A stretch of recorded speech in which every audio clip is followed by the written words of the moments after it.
Hey everyone, this is Simply Syrup, and today I have what should be my most helpful video to date. Over the next 8 minutes, we will be going over 21 tips and tricks that everyone should know in Medieval Dynasty. I came up with exactly 64 tips before narrowing it down to the 21 we are about to go over today, so this should be a good one. Before we get into the video, I just wanted to say thanks for tuning in and give a quick reminder that you should consider subscribing if you find the video helpful, because we will be coming out with more Medieval Dynasty content very soon. And with that, let's get into the video. This one is everyone's favorite, and I don't expect to surprise any of our veterans with it, but did you know that if you hold a two-handed object while scavenging, you can skip the pickup animation, allowing you to gather much faster? I've gotten some mileage out of this tip, and it really does make gathering a much easier task. It's a pretty small trick, but maybe it'll save you some back pain in the later years.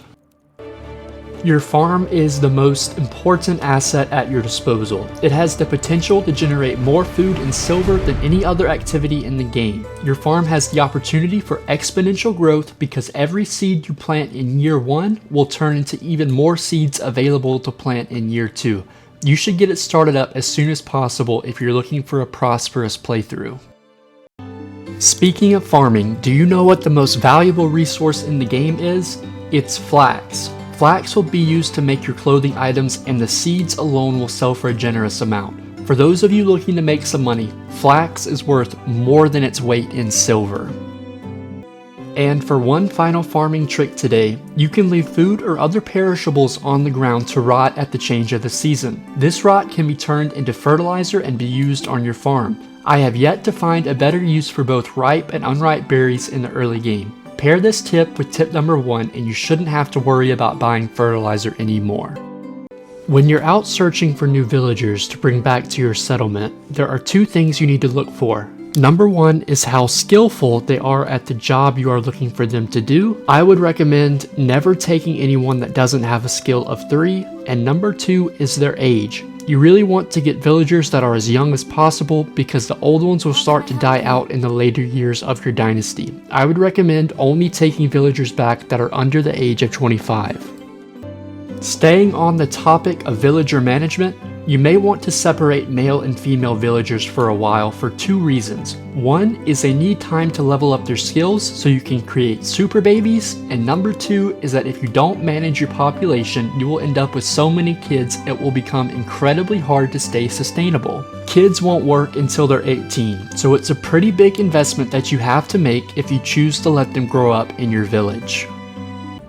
Tired of lugging heavy stones and ore back from the mine? Well, I have a solution for you. Simply build a resource storage at your mining location. Since storage is shared, your harvest will be teleported back to your home base storage, ready to be used at your convenience. This tip is sure to save you massive amounts of time that would normally be spent carrying your plunder back to base.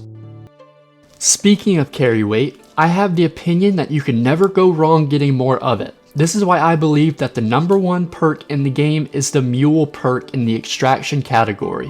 This perk should be picked up as soon as possible in your playthrough. You can equip both a backpack and a pouch for extra carry weight. Besides your tools, these are the most important items in the game, and you should be looking to acquire them as soon as possible. They are quite pricey, but definitely worth the investment. I would recommend you spring for the upgraded versions. They won't ever wear out, so they will last through your entire game. And one last tip on carry weight today, because it is so important. Make sure you are only running around with the essentials. Your base carry weight, or the weight you are looking for after you deposit at your storage, should be under 30 kilos. If you are constantly running around over 30 kilos, you should reevaluate what's important to you, because you are probably carrying around items that you don't need. Want to know more about the essentials you need? Besides tools, there are 3 things I would always recommend carrying. That is the potion of health, a potion of stamina, and a potion for carry weight. You will never catch me without these 3 potions in my inventory, because you never know when you might need them. When it comes to hunting game in Medieval Dynasty, you should always aim for the head. A successful headshot will give a large damage multiplier. A headshot with any bow in the game will take down a deer 100% of the time. Speaking of wild animals, you may not be using your two best resources when it comes to hunting. Number one is your map. This is particularly useful if you are hunting for specific game, and number two is your ears. All animals in Medieval Dynasty make a distinct noise, and if you listen closely, you can be alerted to surrounding animals long before you ever have the chance to see them. This next one is something that I have put into almost every Medieval Dynasty video I have made, so it shouldn't surprise our returning viewers. But try and do all of your management at the start of each season. This will allow you to fully enjoy Medieval Dynasty to its fullest potential without constantly having to stop and adjust sliders. You will also notice that your efforts will become much more directed and things will generally turn out better once you start to employ this method. On the topic of seasons, mastering seasons in Medieval Dynasty is basically the whole game. Once you learn what each season has to offer in terms of what can be produced, the game will become much easier for you. So start remembering the activities you are performing each season and make note of them. We will touch more on this topic in a later video. In the early game, you're going to want to take full advantage of the Miscalanoius Quest offered by random villagers. While the pay may be decent, what's most important is that you get your dynasty rep up. This will allow you to bring more villagers back to your settlement. You will have to complete a whole lot of these quests if you want to max out your village, so it's best to start on them early when you could use the extra coin.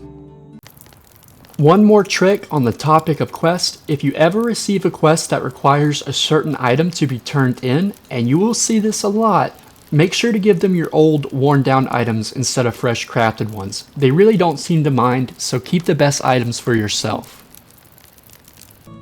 There are 3 animals you need to get as soon as they become available to you. The most important of these, of course, being a horse, then pigs, which will produce manure that can be turned into fertilizer for your farm, and then sheep, which will produce wool that can be turned into expensive products. These are the 3 most important animals in the game, and a bonus tip here: geese are better than chickens, they simply produce more. While we're talking about animals, did you know that you can sell animals for a decent amount of coin? I would recommend selling your older animals pretty regularly. Animals, just like your villagers, will die off eventually, so you really want to try to keep rotating your older animals for young ones to maximize the productivity you can get out of them.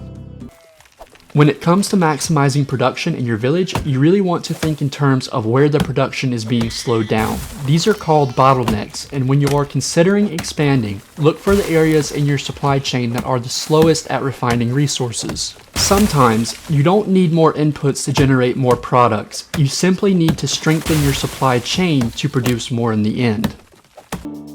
And the final and best tip that anyone could ever give you in Medieval Dynasty is to slow down. You are undoubtedly growing and expanding too fast. If you try to play the game at breakneck speed, you will come to a point in your dynasty where everything breaks down. No matter how good you are at the game, you absolutely have to take things slow if you want to have a long and successful playthrough. Well, there you have it. 21 of my favorite tips and tricks for Medieval Dynasty. For those of you who have made it this far in the video, I just wanted to say thank you so much for watching and supporting the channel. Please remember to consider subscribing if you enjoyed so that you don't miss out on our upcoming Medieval Dynasty content. Until next time, this is Simply Syrup signing off.